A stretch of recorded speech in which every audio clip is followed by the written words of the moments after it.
A political hack is worthless to the people, regardless of his party or claim of political allegiance.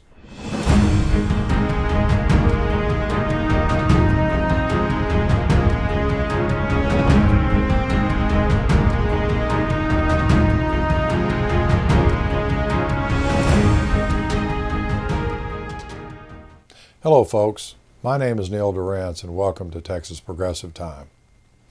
A week ago, I said that the first casualty of war is truth, and if so, the first casualty of politics is we the people. The latest government shutdown is a textbook example of this rule. You may have heard about the partial government shutdown, which has caused long lines at airports and placed security in jeopardy for the flying public, not to mention the general security of our country.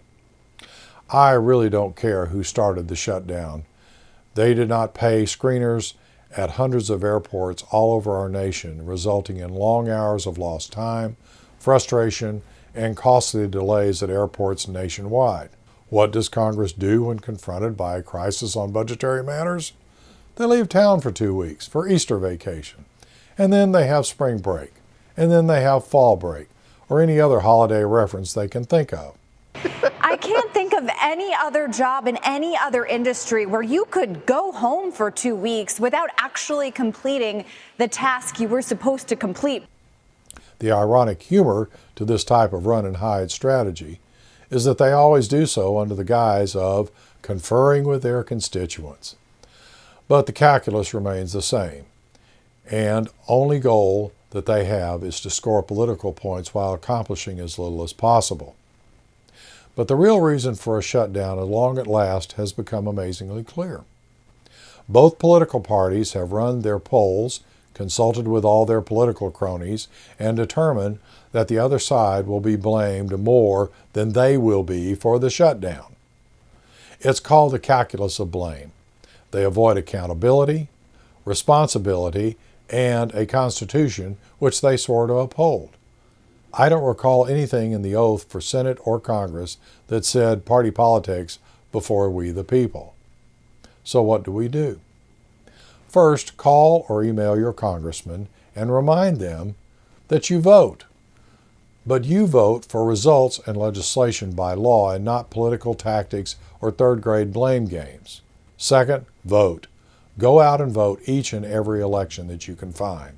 Your name will continue to pop up on the voter list so that when you make that call to your congressman or senator, they will know, without having to check, that you're not bluffing. But believe me, they have the computers to check. Lastly, when you vote, think about who you're voting for. If your congressman is a complete party hack who always votes with his party, then vote for the other candidate. One of my friends years ago told me, you do realize if you always vote the incumbent to be thrown out, you would be throwing out a lot of Democrats and not just Republicans. I responded plainly, a political hack is worthless to the people, regardless of his party or claim of political allegiance.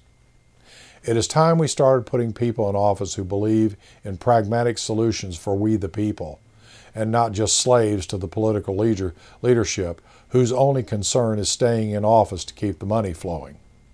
It's about legislation and results, not who's to blame and scoring approval ratings on the polls.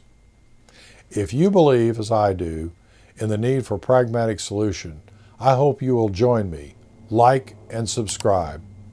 We shall continue to look at the most important issues for our people who continue to search for pragmatic solutions without all the vitriol and the hot air of career politicians.